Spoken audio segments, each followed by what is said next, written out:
Chemistry के field में अगर आपको आगे जाना है तो आप TIFR के लिए जा सकते हो। एंड इसके लिए मैं आपको सजेस्ट करूंगी कि अनअकैडमी पे मॉक एक टेस्ट है जो कि 11 जनवरी को होने वाला है। 9 AM इसकी टाइमिंग है एंड इसकी जो ड्यूरेशन है वो 180 मिनट है। इसके लिए आपको मैथमेटिक्स, केमिस्ट्री, फिजिक्स सभी की मिल जाएंगे। एंड केमिस्ट्री की अगर मैं बात करती हूँ तो टॉप एजुकेटर्स के थ्रू आपको एक क्लास कराई जाएगी जिसकी लैंग्वेज काफ़ी ज़्यादा सिंपल होगी। ये आपको हैंडमेड नोट्स भी प्रोवाइड करेंगे जो कि आपके इंग्लिश में होंगे, बट जो क्लासेस हैं वो एक बेसिक हिंदी लैंग्वेज में होगी। एंड लाइव क्लासेस होंगी तो आपके जो भी डाउट हैं वो साथ के साथ ही क्लियर हो जाएंगे। इसके लिए सिर्फ आपको अनअकैडमी ऐप को डाउनलोड करना है एंड लिंक मैंने सभी की वीडियो के डिस्क्रिप्शन में दिए हैं, आप वो चेकआउट कर सकते हो। अगर आपको TIFR के फील्ड में जाना है एंड आपको फिजिक्स की प्रिपरेशन करनी है तो आप फिजिक्स के लिए भी जा सकते हो। फिजिक्स के फील्ड में जो फिजिक्स के टॉप एजुकेटर्स हैं वो आपको प्रिपरेशन कराएंगे। ऐसा नहीं है कि सिर्फ एक ही एजुकेटर आपको सभी फील्ड में देंगे, सबके डिफरेंट डिफरेंट एजुकेटर्स हैं एंड डिफरेंट डिफरेंट लिंक भी आपको मेरी वीडियो के डिस्क्रिप्शन में मिलेंगी जो आपको चेकआउट करनी है। तो आप जिस फील्ड में जाना चाहते हो उसकी प्रिपरेशन आप कर सकते हो, जो कि 11 जनवरी को होने वाली है। 9 AM पे क्लास होगी, लाइव क्लास होगी। आपका कोई भी डाउट है आप डायरेक्टली आस्क कर सकते हो एंड आपको आंसर मिल जाएगा। So please go and check out the link. Everyone, welcome back to my channel. एंड आज की क्लास में मैं शेयर करने वाली हूँ मैक्रोमोलिक्यूल क्या होता है, क्लासिफिकेशन ऑफ मैक्रोमोलिक्यूल क्या होता है। तो फर्स्टली स्टार्ट करते हैं एक नॉर्मल इंट्रोडक्शन से। मैक्रो का मतलब समझिए पहले आप। मॉलिक्यूल को हम अलग कर देते हैं, मैक्रो को अलग कर देते हैं। मैक्रो का मतलब आपको पता है कोई भी एक ऐसी थिंग जो कि लार्ज अमाउंट में हो या जिसमें एक से ज्यादा मॉलिक्यूल्स जॉइंट हुए हो उसे हम मैक्रो कहते हैं। एंड माइक्रो हम स्मॉल को कहते हैं जो कि एक से ही ऐड होके बने हो।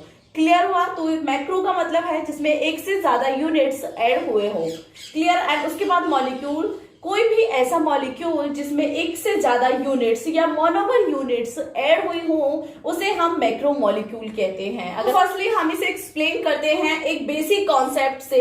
मैक्रो मॉलिक्यूल का एक जो एग्जैक्टली डेफिनेशन है वो होती है the substance composed of a large number of simple monomer units या monomer structures to form a गिड molecule are called macro molecule. यानी कि कोई भी एक मॉलिक्यूल है या हम इसे एक लार्ज मॉलिक्यूल बोल देंगे जिसमें एक से ज्यादा मोनोमर यूनिट्स ऐड हो उसे हम बोलते हैं मैक्रो मॉलिक्यूल। एंड इसमें एग्जांपल के लिए मैं 1 2 3 4 5 ऐड कर देती हूँ। कोई ये M है, ठीक है, मॉलिक्यूल आप इसे बोल दीजिए। एंड इसमें आपकी इतनी ज्यादा मोनोमर यूनिट्स ऐड हैं तो इसे हम कंप्लीट को क्या बोलेंगे? Macro molecule. ठीक है। सो मैक्रोमोलिक्यूल की एग्जैक्टली डेफिनेशन क्लियर हुई। Then the molecular weight of macromolecule is more than 10,000। ये यहां से वेरी शॉर्ट में क्वेश्चन आ सकता है कि मैक्रोमोलिक्यूल का जो मॉलिक्यूलर वेट होता है वो कितना होता है, तो 10,000 से ज्यादा होता है किसी भी मैक्रोमोलिक्यूल का वेट। देन आता है the process of linking the monomer units is known as a polymerization. इसमें कंटेन है ये जो मैंने प्रोसेस बताई कि ये आपका मैक्रोमोलिक्यूल है एंड इसमें आपकी काफी ज्यादा मोनोमर यूनिट्स हैं। फर्स्ट 2 3 एंड 4 से हमने ऐड किया था। तो ये जो यूनिट्स की ऐड होने की प्रोसेस है इसे हम पॉलीमराइजेशन कहते हैं। पॉलीमराइजेशन पे मेरी क्लास अवेलेबल है एंड नेक्स्ट क्लास में भी आपको मिल जाएगी, तो आपको चैनल को चेकआउट करना है। वीडियो के डिस्क्रिप्शन में भी लिंक है, आप चेक कर सकते हो। क्लियर हुआ ये कॉन्सेप्ट? ये इंट्रोडक्शन था जो कि मैंने काफी शॉर्ट टाइप में आपको समझाया है। अगर आप नोट्स चाहते हो तो नोट्स से आपको सेम थिंग ही रिटर्न में मिलेगी, सो वो भी आप चेकआउट कर सकते हो। सो इंट्रोडक्शन कंप्लीट हो गया। अभी देख लेते हैं क्लासिफिकेशन ऑफ मैक्रोमोलिक्यूल। अगर हम मैक्रोमोलिक्यूल को क्लासिफाई करते हैं तो ये हम 3 बेसिक पे इसे क्लासिफाई करेंगे। First one is on the basic of arrangement of monomer units, यानी कि किस टाइप से मोनोमर यूनिट्स अरेंज हुई हैं उसके बेस पे। सेकंड है on the basis of their mode of formation, यानी कि जो मैक्रोमोलिक्यूल फॉर्म हुआ है वो किस बेस पे हुआ है तो उस पे। And third one is on the basis of chemical composition of polymer, यानी कि जो पॉलीमर की केमिकल कंपोजिशन है उसके बेस पे कैसे होगी। सो अब now started with the first point which is on the basis of arrangement of monomer units. So जो मोनोमर यूनिट्स का अरेंजमेंट होता है उसके अकॉर्डिंग हम 2 टाइप्स के पॉलीमर बोल सकते हैं। First one is homopolymer and second is copolymer. तो फर्स्टली हम होमोपॉलीमर को समझ लेते हैं। होमो का मतलब होता है सेम थिंग, ये आपको क्लियर है केमिस्ट्री में आपका कि होमो का मतलब होता है आइडेंटिकल मोनोमर यूनिट्स जिसमें ऐड हो उसे हम होमोपॉलीमर बोल सकते हैं। तो ये आपका 3 टाइप्स का होता है। फर्स्ट वन इज लाइनर, ठीक है, second is branched and third is cross linked. Okay so अगर अब लाइनर से अगर हम समझते हैं वो पॉलीमर जिसमें की जो प्रोसेस है या जो पॉलीमर ऐड हुए हैं वो एक लाइन की फॉर्म में हुए हैं, फॉर एग्जाम्पल। ओके सो ये आपका लाइनर हो गया। मेरी जो क्लासेस हैं ये डिक्टो पॉइंट पे हैं कि पॉइंट टू पॉइंट मैं आपको क्लियर करा पाऊं। ये आप खुद से मेरी क्लासेस को देख के भी अपने हैंडमेड नोट्स बना सकते हो, या आपको डायरेक्टली मेरे नोट्स भी चाहिए तो वीडियो के डिस्क्रिप्शन में लिंक है, मेरे हैंडमेड नोट्स की मैंने पीडीएफ बुक बनाई हुई है, सो वो आप चेकआउट कर सकते हो। देन आ जाता है ब्रांच्ड। ब्रांच का आपको सीधा सीधा मतलब पता है कि जिसमें ब्रांच एडेड हो, फॉर एग्जाम्पल तो ये ब्रांच हो गई, तो ये आपका ब्रांच्ड होमोपॉलीमर हो गया। Third one is cross linked, तो जिसमें कैसे ना कैसे क्रॉस लिंक हो कोई भी पॉलीमर या मोनोमर यूनिट्स, तो उसे हम क्रॉस लिंक पॉलीमर बोल देते हैं। क्लियर हुआ होमोपॉलीमर का जो तीनों टाइप्स थे ये, एंड ये आपके अलग से ऑर्गेनिक पॉलीमर केमिस्ट्री सभी के लिए इंपॉर्टेंट है।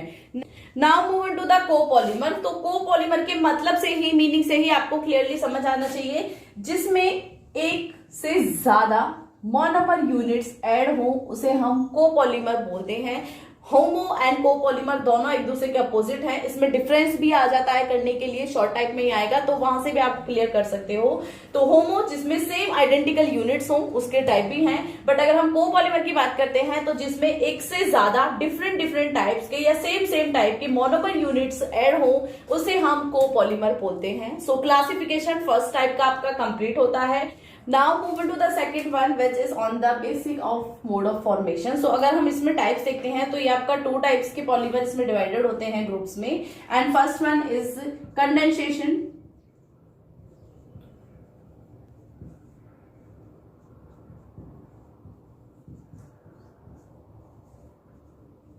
Condensation polymer and second is addition polymer.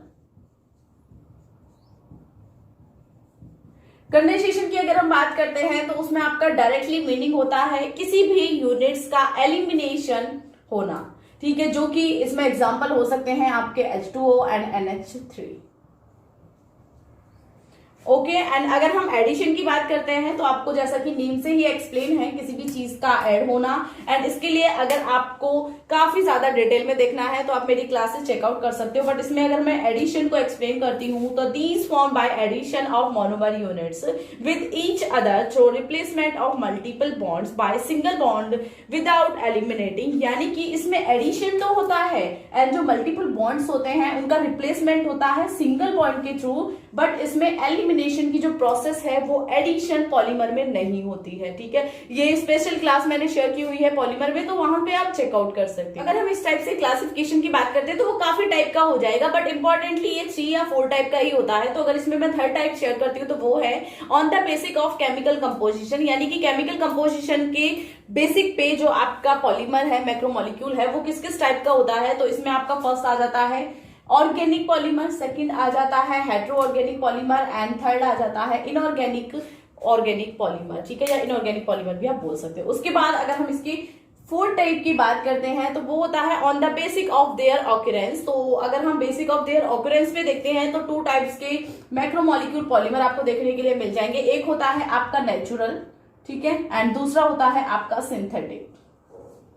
Clear, ये मैंने बेसिक में आपको क्लास शेयर की है। अगर आपने कंप्लीट क्लास देखी है तो मैक्रोमोलिक्यूल की जो डेफिनेशन होती है एग्जैक्टली उसका जो इंट्रोडक्शन होता है वो आपका क्लियर हो जाएगा, एंड उसके बाद जो क्लासिफिकेशन है वो किस किस टाइप से होता है, एंड जो हम टाइप्स लिखते आ रहे हैं कि 3 टाइप से 4 टाइप से एग्जैक्टली उसका मीनिंग क्या होता है, आज की क्लास के बाद वो टॉपिक आपका कंप्लीट हो गया है 100%। एंड आपको पीडीएफ बुक चाहिए तो वीडियो के डिस्क्रिप्शन में लिंक मैंने शेयर कर दिया है, आप वहां से देख सकते हो, जिससे कि आपकी क्लास के बाद अगर आप पीडीएफ नोट्स को देखोगे ना तो आपका जो टॉपिक है वो बिल्कुल कंप्लीट हो जाएगा, क्लियर हो जाएगा आपका कॉन्सेप्ट, एंड आपको शायद बाद में एक बार रिवाइज की भी जरूरत नहीं पड़ेगी अगर आप दोनों चीजों को टाइमली देखते हो। मेरी क्लासेस को देखो एंड उसके बाद मेरे नोट्स देखो तो आपके जो भी सिलेबस है वो बहुत इजीली एंड जल्दी कंप्लीट हो जाएगा। सो कल मिलते हैं एक नई क्लास के साथ। So thank you for watching.